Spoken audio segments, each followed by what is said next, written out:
Ịgụ akwụkwọ nọ dị mkpa, ịgụ akwụkwọ mara mma. Ịgụ akwụkwọ dị mkpa n'elu ụwa, ịgụ akwụkwọ mara mma. Education amaka, education amaka. Mama na papa ziga nwa gị akwụkwọ. Mama na papa ziga nwa gị akwụkwọ. Ka o wee mụta ife, ka o wee bara obodo ulu. Maka na ọ mụta ife, na ọ ga-adịrị ya na mma. Oyi, o wee bụrụ na onye na-agala akwụkwọ n'elu ụwa tata, ụmụnne m na ọ tọrọ atọ itibọrịba ajọka zụọ nwa gị n'akwụkwọ ka o wee mara ife dịka ibi ya. Ọ ga-abụ ọ bata n'obodo, obodo na-ekwu, osoro na-ekwu, ka ọ ghara ịbụ olu ebe ọ ga-asụ oyibo ya achọba onye ga-asụrụ ya. Ewu itibọrịba ajọka. Ojego Ejighi Quali, Ojego Ejighi Quali, Ojego Ejighi Quali-Fication, n'ife kọlụ ya. Ojego Ejighi Quali, Ojego Ejighi Quali, Ojego Ejighi Quali-Fication, n'ife kọlụ ya. Maka na anyị ka mmanụ na nwata bido n'ụtụtụ tụtụba tupu chi a na-eji ọtụtụ du akpa ya. Ojego olu ebe ọ ga-asụ oyibo chọba onye ga-asụrụ ya. Olu ebe ọ ga-ede akwụkwọ chọba onye ga-edelu ya.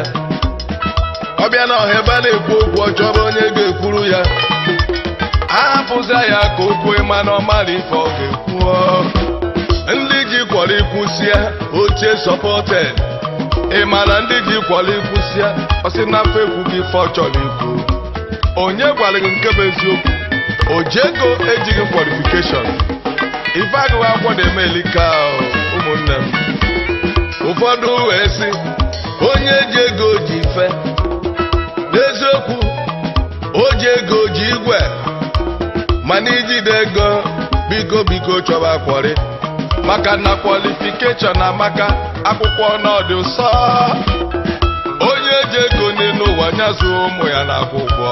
Ije anyị nwere na bibia wee chọba na ewu ojii. Maka na chi ya ọ ga-abụ nsogbu. Ojego Ejighi Quali-Fication, n'ife kọlụ ya. Igwe bụ niile mana n'ụwa biko tinye education. N'elu ụwa niile n'ime ya knowledge is power. N'ife kọlụ ya.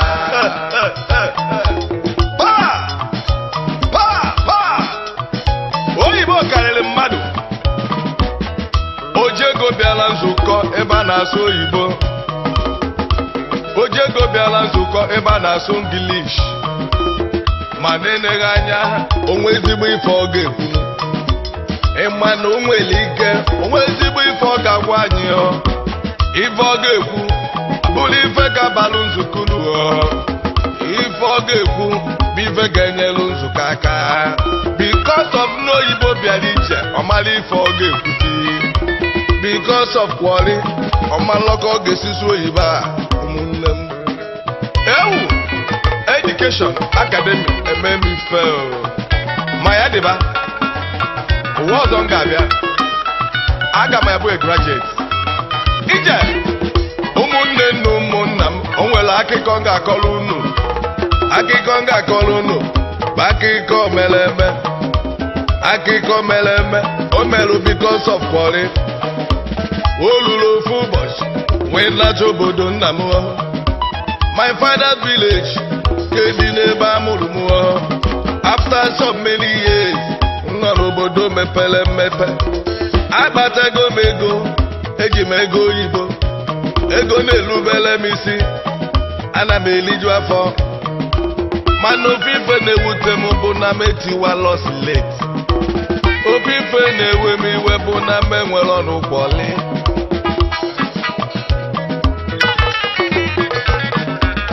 Apụta ofu ụbọchị anọ m ebe m na-eli olili, ebe m na-ati ife alụ na my father's village. Mgbe nepụ anya fụ n'ebe a mara posta, ọ bụrụ eziokwu aka m tie wee bee jụba ndị mmadụ ajụjụ, kedu ibe bụrụ ọkwa aka m, kedu ibe mere ọkwa aka m. Fancha wee dapụ na mụ, fancha wee mụba ma mụ, wee dịzie bit confused. Tụbafa ajụjụ, kedu ife unu na-amụzili, kedu ife unu na-amụrụ m amụ. Eyi m azụ akwa ewu gbanwesị m unu kene nso n'ebe amala posta ka ngọ ife dị na posta. Njebe wee luwe ruo di ya ewu ife m fụrụ ekweghị m ọgụgụ nụ. Onye nọ n'akụkụ si ya n'anya mmiri ekwere m agụ ife a. O wee bido gụbalụ m vote for Honorable JJ Okpala for Anasalmbala State House of Assembly for 2020. Ọ dị egwu ife Quali na-eme. Ndị ewebe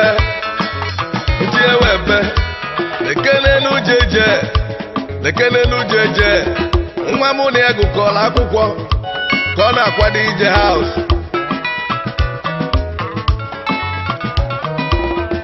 Asị m ojide ego nne ọkpada ego nne o ji achọ ije house. Ụmụnne m nwesị n'ọbụ m nwa gagalili, ọkwa m nwa gagalili. Apa m ego sinu na m ejebego, tienu na m ejebego. Onye ji ego ji igwe ụnafụ na ụmụnne m. Agara mkpata ego panye ndị polisi, agara mkpata ego panye ndị amị, agara mkpata ego panye ndị civil defense, agara mkpata ego panye ndị INEC. Oloko lụrụ n'omume mpịtị wekwere ekete kpupu bike. Ụmụnne m ndị be anyị chee na ọ bụ ka ife nlacha si amị, na ọ bụrụ ka ugoro si ada na ntị ka o si atọ. Agara na nke ndị INEC ka nje gbata tiketi m ga-eji je house. Mwejelu uwe lụwe na nke ndị INEC. Ife izizi ajụrụ m kedu ma Quali-Fication. Nti ewebe ejikwe Quali eje house. Kedu ife gbasara Quali na house m chọrọ ije eje. Eche nọ na onye kpata ego ojebe house. If that's the case, mgbe sifa ọ bụrụ maka Quali enwekwalụ Quali eji diploma degree faje sokwa na Quali. Ụmụnne m unu afụgo Quali-Fication eme m alụ.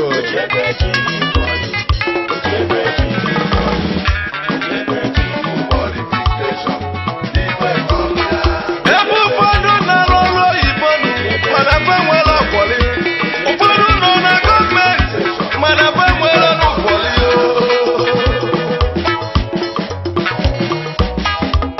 Abịara na Anambra steeti enwere ndị ji Quali, ndị Quali farmer over. Mana ka m buru ụzọ gaba Anambra Central kpọba ndị ji Quali, ndị Quali farmer over.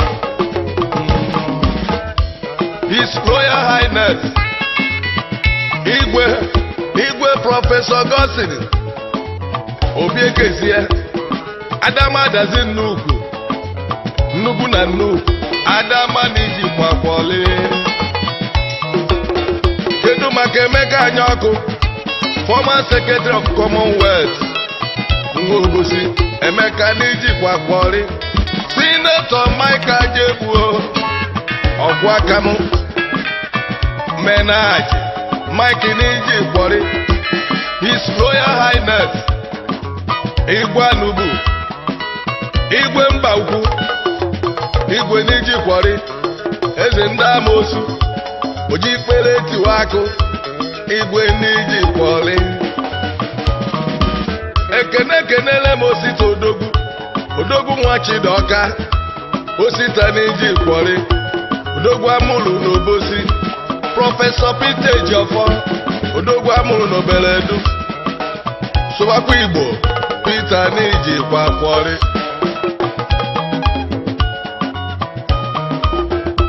Prọfesọ Nwilo Nwafọ Adazi Nnukwu, former Surveyor General of the whole Federation.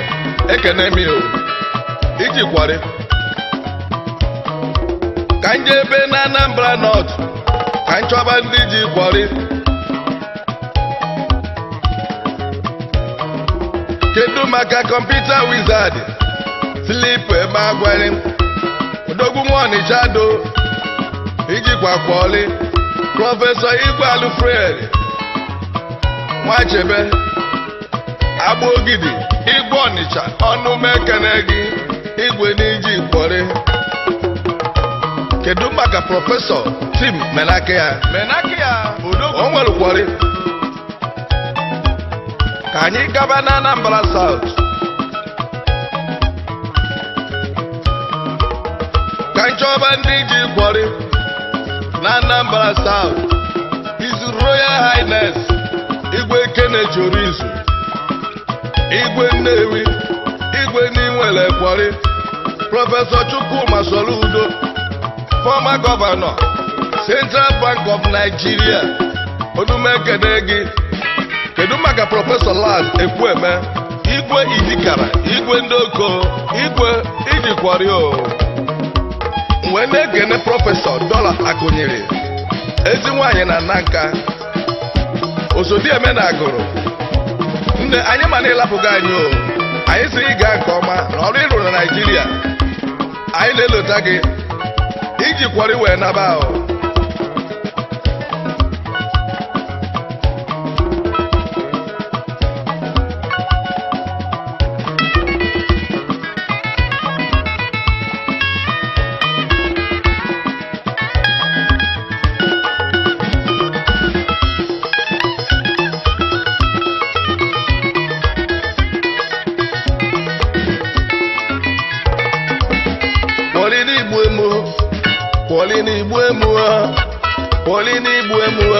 Quali-Fication eme ife.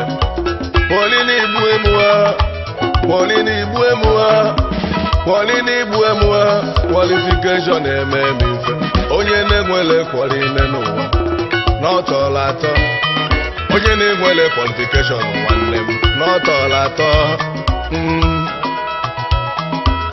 Yes sir. Ojego jigi kwọli. Ojego jigi kwọli. Ojego jigi Quali-Fication n'elu